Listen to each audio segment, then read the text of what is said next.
We are going to need all 3 hours today, ladies and gentlemen. Well, we need 3 hours each and every day, but I mean, we are going to need all three today. We're loaded. There's all kinds of stuff happening out there. And a lot of it looks like it's happening and going our way. And that always makes you feel good. At least it does me. Happy to have you here, folks. Broadcast excellence as hosted and defined by me. El Rushball, the all-knowing Maharashi, your guiding light. Telephone number, you want to be on the program, 800-282-2882. The email address, lrushball@eibnet.com. So a bunch of reporters start shouting questions at Mitt Romney in Poland. We have the audio of this coming up in due course. A bunch of reporters start shouting at Romney. He's very, very close to their tomb of the unknown soldier. And one of Romney's press people starts shouting at the reporters, "Shut up! This is a holy site for the Polish people. Kiss my butt!" He told the reporters to shove it. So now they're all over this guy. He eventually called and apologized. Now, it wasn't long ago that this guy, Neil Monroe, at the White House, Obama's out there delivering some sort of statement. When he thinks Obama's finished, they ask the question. The reporters get so mad at the disrespect shown Obama, they chase this guy, this reporter, down to the Washington Monument. But now the reporters are harassing Romney. They're trying to create gaffes.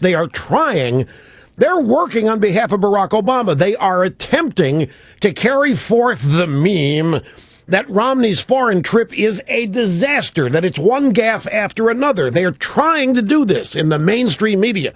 And the fact of the matter is, Romney is having a home run of a trip. He is having a grand slam of it. He's doing such a good job that Mahmoud Ahmadinejad actually came out and, for all intents and purposes, endorsed Obama yesterday. Romney's over in Israel. And he makes an obvious, truthful statement. He's been doing that a lot on this trip. Talking about the Palestinians versus the Israelis. Palestinian economy, Israeli economy. Well, there's a cultural difference here. There's a clear reason why the Israeli economy is vastly superior. It's cultural. All hell broke loose. The spokesman for the Palestinians says, "That's racism. That is out and out racism." Mahmoud Ahmadinejad joins in criticizing Romney. Didn't mention his name, but there was nobody else he could have been talking about. So effectively, the Grand Poobah of Iran, working with the permission of the mullahs, has come out against Obama's opponent, Mitt Romney. So effectively a Barack Obama endorser, which is nothing new. This all happened during 2008. All these foreign dictators supporting Obama, ripping into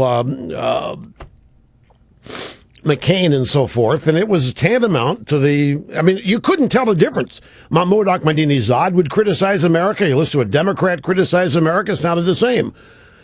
Word for word. Have you heard about the second blackout in 2 days that has hit India? 670 million people are now in the dark. The population of this country is 50 million? 310 million? 300 million. 310, I was thinking the adult population. 310 million, whole country, 670 million people in the dark in India. Boy, you know Obama's got to be green with envy over this. Because for Obama, he wants as many people in this country to be in the dark as he can arrange. That's his whole re-election strategy. Keep as many people in the dark as possible. Seriously, India has lost half of its power grid. Trains are stick with me on this. Trains are stuck. What do we care about India, Rush? We're about to lose them. Hang on. Trains are stuck in tunnels. Miners are stuck in mine shafts. Imagine that now. Hospitals are without any power. Just last week, tens of thousands of Chaikam citizens drowned in Beijing and other cities simply because it rained hard and washed away some cheaply built homes and bridges. Speaking of, it rained hard in Beijing Tens of thousands of Chicom citizens drowned. India and China are the two countries that Obama and other Democrats like Elizabeth Warren are always citing as models for their infrastructure. These are the countries that we have to be more like. Elizabeth Warren running a commercial, a TV ad in Massachusetts, urging citizens there to elect her to the Senate, claiming that this country needs to be more like communist China. This is not an ad running in San Francisco. This is an ad running in the whole state of Mass, and she's in the race. She's tight. She's close. She could win this. And she's running an ad encouraging the citizens of Massachusetts to elect her because she wants this country to be more like the communist Chinese. I was going to talk about the Olympics, but I don't want NBC getting my Twitter account canceled. Did you hear about this? Guy Adams works as a writer for The Independent. It's a UK newspaper. He lives in L.A., and throughout the Olympics, he's gone to Twitter, and he has been ripping NBC repeatedly for its coverage. And everybody, it seems, is ripping NBC. NBC's laughing all the way to the bank because their ratings are through the roof, even though everybody you can't miss. With communications what it is today, you cannot miss running into the results that NBC won't show you until later on in prime time. People who are trying to avoid get pop-ups when they go to cooking sites on the internet. A little pop-up will come up. It'll tell them what happened to Phelps, what happened to an American gymnast, the little Chicom swimmer that everybody thinks is doping now. And now the Chicom guy has come back. Oh, yeah, well, then we think Phelps was doping and was drugged up 4 years ago, so take that. Anyway, all this stuff is happening live real time. They're 5 hours ahead. It's now 5:15 practically in the UK. NBC saving all the stuff for prime time, and yet everybody knows it, and they're watching, and the ratings have never been higher. Monday, Tuesday, and Wednesday this week, Saturday, Sunday, Monday. Ratings, all-time highs, with everybody knowing. Now, everybody's upset with NBC for insulting their intelligence. Come on, they go on TV and they try to act like none of us know what happened. They try to act like it's live, it's happening now, even though they tell us it isn't. And a lot of people feel like their intelligence is being insulted, and yet people are watching. So what do you think NBC is going to do? Change? They're getting the best of both worlds. However, all this criticism is all over the place. And this guy, Guy Adams, who writes for The Independent, went to Twitter and ripped NBC for all this. And he specifically criticized NBC's reliance on tape delay. And now he doesn't have a Twitter account because he tweeted the public email address of an NBC executive. And Twitter rules specify that you can't do that. You can't tweet private information about people. You can't put their address up there. You can't put their email address. They can't put their phone number up there. Well, this guy tweeted the publicly listed web address, email address for the NBC exec. So somebody, it is theorized, called Twitter from NBC, and Guy Adams had his Twitter account just canceled. Now, do you remember, does the name Spike Lee mean anything to you? Spike Lee tweeted the home address of George Zimmerman. Turned out to be the incorrect address, but he still did it. And his Twitter account wasn't canceled. But Guy Adams' Twitter account was. But if you happen to be a racist movie director, you think Spike Lee knows Ice-T?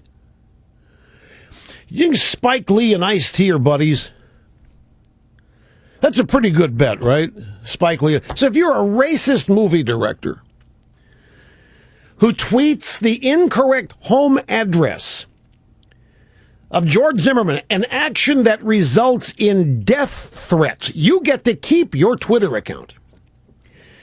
If you are a journalist criticizing NBC's Olympics coverage and you tweet the public email address of an NBC executive, Twitter kills your account.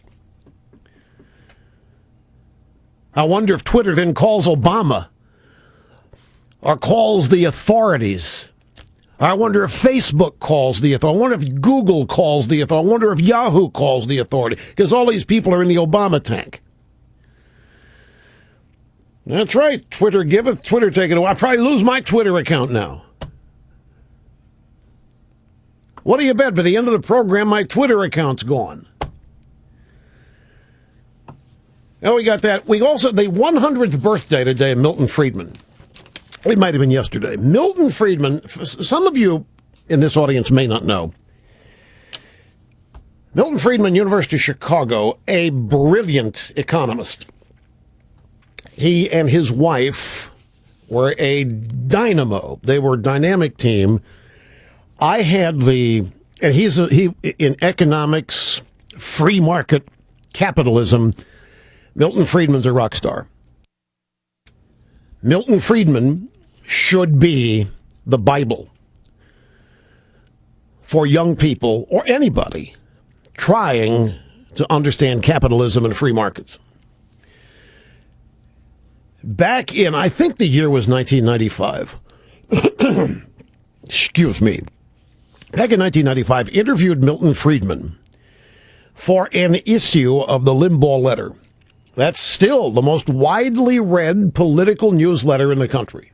You can subscribe to it. You go to rushlimbaugh.com and find all the, you get a combo subscription to that and Rush 24/7, the website. And Milton Friedman, while being interviewed by me, Snerdley will remember, because Snerdley,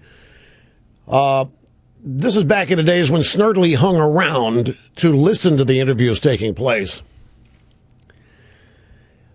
I wish I could remember the exact words, but Milton Friedman paid me a high compliment simply by, I think he suggested that it would be very helpful if more people listened to me. I think that's what it was, wasn't it? And that, believe me, that made my month, day, even year. Because Milton Friedman was in a class. If he wasn't in a class all by himself, it certainly didn't take long to call a roll. And he was ended up at the Hoover Institution, the conservative think tank out at Stanford. But he was just around, would be 100 years old today. And I have a soundbite I want to play for you. Actually, two soundbites. One soundbite is 2 minutes of Milton Friedman schooling Phil Donahue and his audience in greed and capitalism and virtue. Before that, though, I want to play for you a soundbite of Barack Hussein Obama reading the audio version of his book,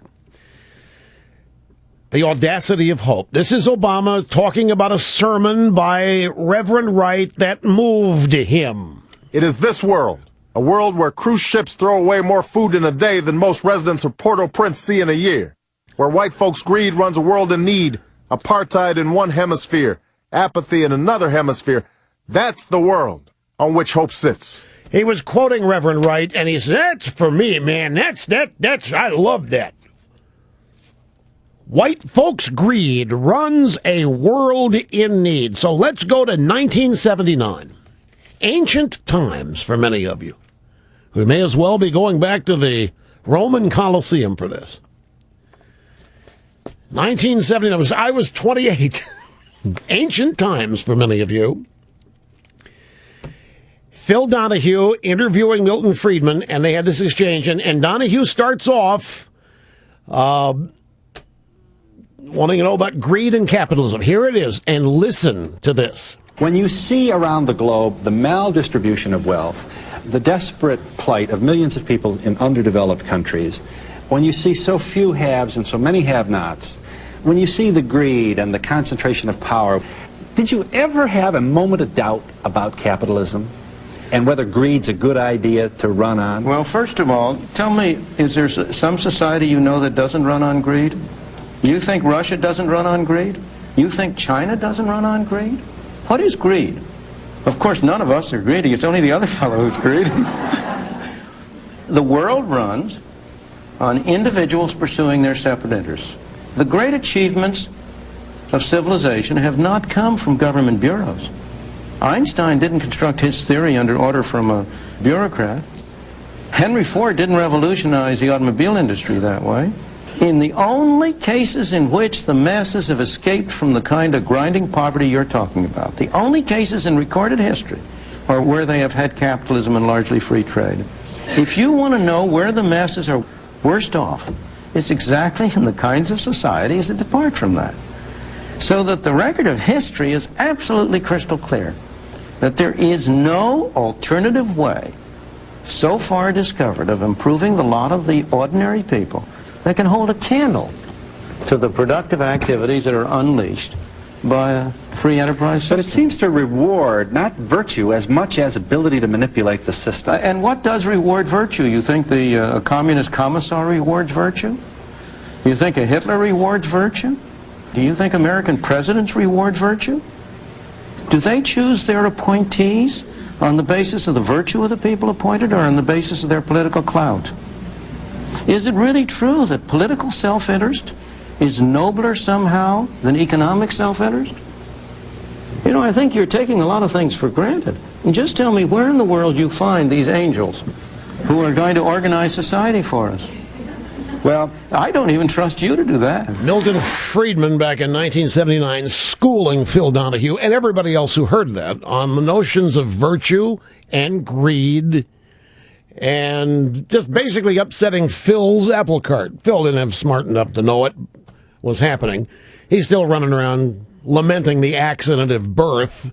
If he'd been 30 miles south, he would have grown up in poverty. Anyway, we wanted to play that for you and recognize Milton Friedman, 100 years old today. And now, in a testament to Milton Friedman and free market economics, here is our first obscene profit timeout of the day.